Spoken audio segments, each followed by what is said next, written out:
ఈరోజు YCP social మీడియాలో ఎక్కడ చూసినా, వాట్సాప్ గ్రూపుల్లో ఎక్కడ చూసినా నారా చంద్రబాబు నాయుడు గారు బలవంత మత మార్పుళ్ళు అని చెప్పి క్రైస్తవులను అవమానించారని ఒక తప్పుడు ప్రచారం ఒకటి జగన్మోహన్ రెడ్డి గారి పేటీఎం బ్యాచ్ బాగా తీవ్రంగా చేస్తుందండి. అయితే నిజంగానే చంద్రబాబు నాయుడు గారు క్రైస్తవులను అవమానించారా? అయితే దాని పూర్వపరాలు ఏంటనేది ఒకసారి మనం ఈ వీడియోలో తెలుసుకుందామండి. ఈరోజు ఈనాడు పేపర్లో ఒక వార్త వచ్చిందండి.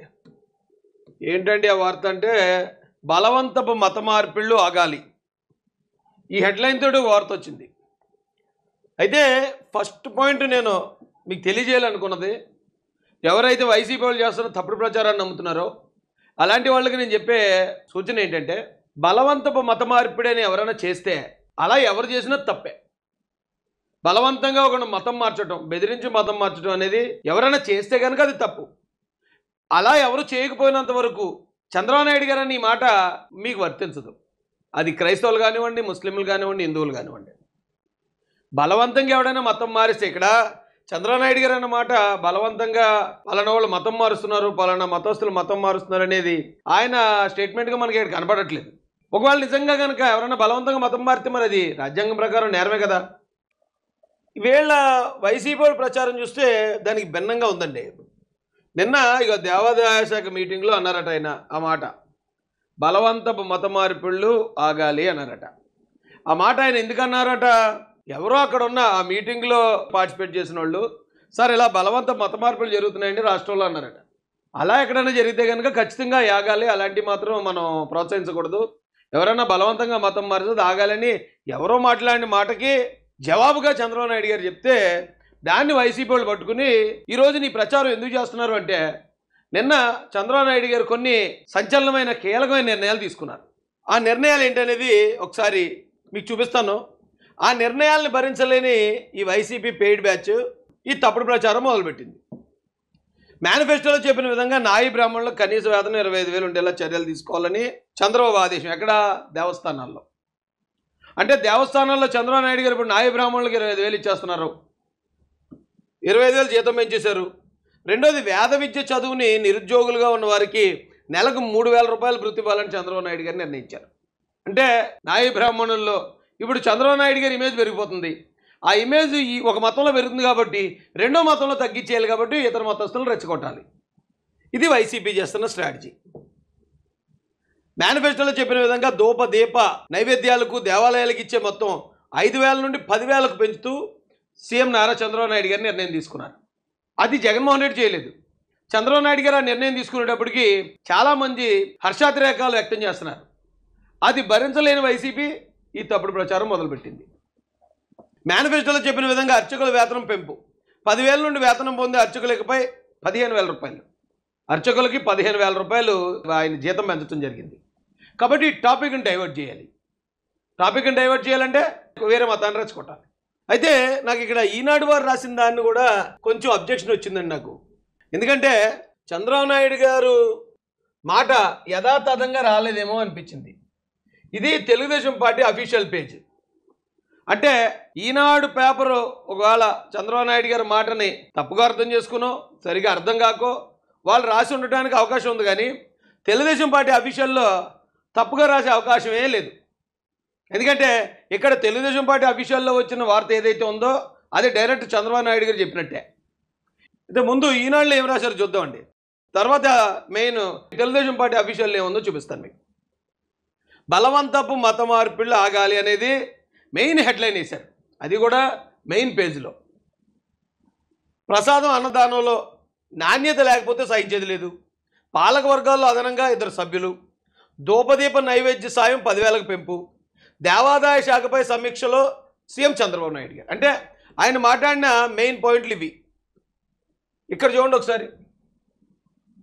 ఇకపై ఎక్కడా బలవంత మత మార్పులు ఉండకూడదు, ఆ దిశగా దేవాదాయ శాఖ కార్యక్రమాలు అమలు చేయాలి, ఆలయాల్లో అన్ని మతస్థులు ఉద్యోగులుగా ఉండకూడదు, భక్తుల మనోభావాలు ముఖ్యమని సీఎం చంద్రబాబు పేర్కొన్నారు. ఇంతే, ఇక్కడి నుంచి ఇక్కడ దాకానే ఈ మ్యాటరు. దాన్నే హెడ్లైన్ చేశారు మరి ఈనాడు పేపర్ వారు. మరి ఏ కారణం తీస్తారో నాకు అర్థం కాలే. ఇక్కడ మాట్లాడి అన్నీ ఆయన చట్టపరంగానే మాట్లాడాడు. బలవంతంగా ఎవరు ఏ మతంలోకి మార్చకూడదు, ఒక క్రైస్తవుని హిందూ మతంలోకి బలవంతంగా మార్చకూడదు, ఒక హిందువుని క్రైస్తవ మతంలోకి బలవంతంగా మార్చకూడదు, ఒక క్రైస్తవుడిని ఇస్లాంలోకి ఎక్కడ ఎవడో కూడా బలవంతంగా మత మార్పిడి చేయడం అనేది నేరం. ఆయన అన్నది అదే మాట అన్నారు తప్ప ఎవరో ఎవరినన్నా బలవంతంగా మతం మారుస్తున్నారు అనేది ఇక్కడ లేదు. రెండోది, ఆలయాల్లో అన్ని మతస్థులు ఉద్యోగులుగా ఉండకూడదు. అది ఆల్రెడీ జీవో ఉంది. ఈ ఏదైతే తిరుమల తిరుపతి దేవస్థానం దేవాదాయ శాఖ ఆధ్వర్యంలో నడుస్తున్న ఏ దేవస్థానాల్లో కూడా ఇతర మతస్థులు ఉండకూడదని జీవో ఉంది. జీవో ఉన్నప్పుడు మరి ఇతర మతస్థులు ఉండకూడదనేది న్యాయమే కదా. అందులో ఆయన మాట్లాడిన దానికి మరి దాన్ని వక్రీకరణలు చేయడం అనేది అది ఎంతవరకు సమంజసం? మతాల మధ్యలో ఇలాంటి విద్వేషాలు క్రియేట్ చేయడానికి ప్రయత్నించడం ఎంతవరకు కరెక్ట్ అని అడుగుతున్నాను నేను. ఇదే తప్ప ఇక మిగతా మ్యాటర్ అంతా కూడా ఆయన వేరే వేరే టాపిక్లు మాట్లాడారు. దేవాదాయ శాఖపై సచివాలయంలో ఆ శాఖ మంత్రి ఆనం రామనారాయణ రెడ్డితో కలిసి మంగళవారం ఆయన సమీక్షించారు. ప్రతి ఆలయంలో ఆధ్యాత్మిక వెల్లివిరియాలి, భక్తుల జేబులు ఖాళీ చేసేలా కాకుండా ఇష్టపూర్వకంగా అక్కడ ఉండేలా చూడాలి, శుభ్రతలో రాజీ పడకూడదు, ఆర్భాటానికి కాదు పవిత్రతకు ప్రాధాన్యత ఇవ్వండి అని సీఎం ఆదేశించారు. ఈ సందర్భంగా పలు కీలక నిర్ణయాలు తీసుకున్నారు. ఆలయాలు అత్యధికంగా పర్యాటక అటవీ ప్రాంతాల్లో ఉండటంతో వీటి అభివృద్ధి దేవాదాయ అటవీ పర్యాటక శాఖల మంత్రులతో కమిటీ ఏర్పాటు చేస్తున్నట్లు సీఎం ప్రకటించారు. ఆలయ భూముల్లో ఆక్రమణల తొలగింపు, దేవాదాయ ఆస్తుల పరిరక్షణకు ఓ కమిటీ వేసేలా ప్రతిపాదన సిద్ధం చేయాలని ఆదేశించారు. ఇంకా సీఎం ఏమన్నారంటే ఇంకా చాలా టాపిక్లు మాట్లాడారు ఆయన. కానీ బలవంతం మత మార్పిడి అనేది మాత్రం ఆయన మళ్ళీ తీసుకోలేదు. ఎవరో అడిగిన దానికి సమాధానం ఇచ్చిన దాన్ని ఇంత హైలైట్ చేసి రాయటం వల్ల ఇది వైసీపీ వాళ్ళకి మతాలని రెచ్చగొట్టడానికి ఉపయోగపడేలాగా ఉంది ఈ హెడ్లైన్. అయితే వాస్తవం ఏంటి? టీడీపీ అఫీషియల్ ఏముంది? అది తెలుగుదేశం పార్టీ టీడీపీ అఫీషియల్ ఏమొచ్చింది చూడండి ఒకసారి. మేనిఫెస్టోలో మరో హామీ అమలు దిశగా చంద్రబాబు గారు అడుగులు. వాస్తవానికి ఇక్కడ న్యూస్ ఏంటంటే మేనిఫెస్టోలో చెప్పిన విధంగా అర్చకులకి, ధూపదీప నైవేద్యాలకి, అలాగే వేద పాఠశాల విద్యార్థులకి, అక్కడ దేవస్థానాల్లో చదువుతున్న నాయ బ్రాహ్మణులకి, వీళ్ళందరికీ కూడా మేనిఫెస్టోలో చెప్పిన హామీ అమలు చేశాడు ఆయన.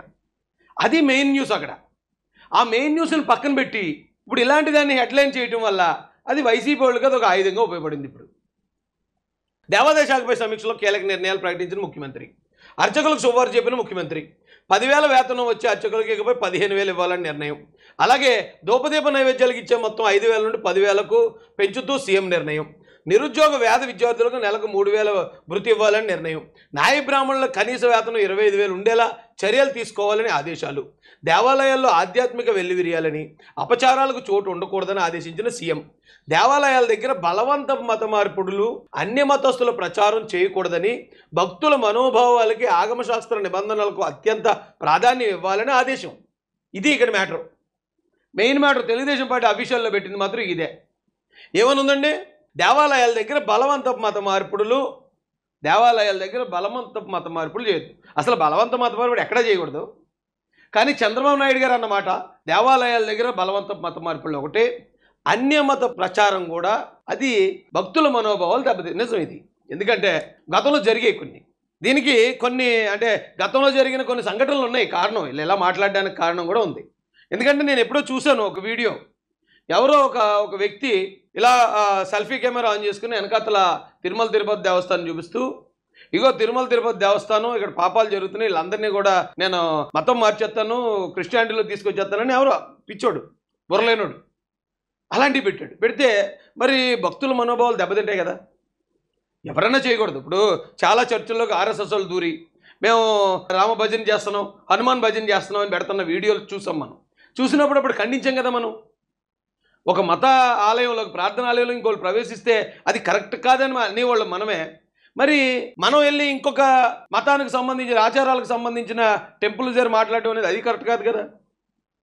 అలా ఎవరైనా మాట్లాడేవాళ్ళు ఉంటే వాళ్ళని మాట్లాడొద్దు, అది తప్పు.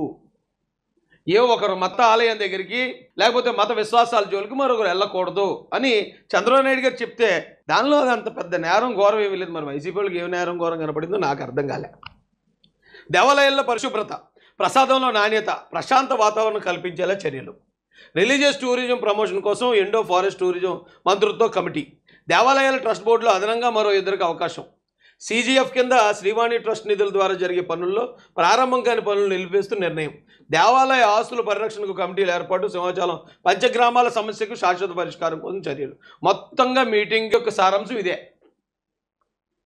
దీన్ని ఈనాడోళ్ళు మెయిన్ ఎడిషన్లో అది ఏదైతే చిన్న పాయింట్ ఉందో దాన్నే హెడ్లైన్ చేయటం ఈ రోజున వాళ్ళకి ఆస్కారం కల్పించిందండి. అయితే నిజంగానే మరి చంద్రబాబు నాయుడు గారు క్రిస్టియన్ స్నానం వ్యతిరేకంగా చూస్తారా? చంద్రబాబు నాయుడు గారు అరెస్ట్ అయినప్పుడు అమ్మ భువనేశ్వర్ గారు రాజమండ్రిలో ఉన్న చర్చికి కూడా వెళ్ళారు కదా, చర్చికి వెళ్ళారు, అక్కడ ప్రార్థనలు నిర్వహించారు. శాంతికరమైన జలముల యొక్క నన్ను నడిపించుతున్నాడు. Happy happy happy Christmas. Very very Christmas. చాలా సంతోషం. ఈరోజు యేసు ప్రభు భూమి మీదకి వచ్చిన రోజు, పాపుల్ని రక్షించడానికి మానవ జన్మెత్తిన రోజు. అలాంటి పవిత్రమైన రోజున మనం అందరం ఇక్కడ సమావేశం అయ్యాం. నాకు తెలిసినంత వరకు, నేను చూసినంత వరకు నారా చంద్రబాబు నాయుడు గారికి ఏ కులం మీద ప్రత్యేకమైన అభిమానం కానీ, ఏ కులం మీద ప్రత్యేకమైన ద్వేషం కానీ, ఏ మతం మీద ప్రత్యేకమైన అభిమానం కానీ, ఏ మతం మీద ప్రత్యేకమైన ద్వేషం కానీ లేదు ఆయనకి. ఆయా సందర్భాల్లో సందర్భానికి తగ్గట్టు ఎప్పుడైనా ఒక మాట మాట్లాడితే దాన్ని వైసీపీ వాళ్ళు వక్రీకరించి ఎస్సీలుగా ఎవరు పుట్టాలనుకుంటారు అన్నాడు, లేదా వ్యవసాయం దండగా అన్నారు. ఇక ఇప్పుడు బలవంత మత మార్పులని ఇతర మతాలను దూషి ఇలాంటివన్నీ తప్పుడు కల్పనలు, అభూత కల్పనలు వైసీపీ కల్పించడమే తప్ప వాస్తవానికి చంద్రబాబు నాయుడు గారు అందరినీ సమానంగా చూస్తారు. మంచోడిని మంచిగా చూస్తారు, చెడ్డోడిని చెడుగా చూస్తారు, అంతే. ఇది నేను దగ్గర నుంచి చూసిన సందర్భాన్ని మీకు చెప్తున్నానండి.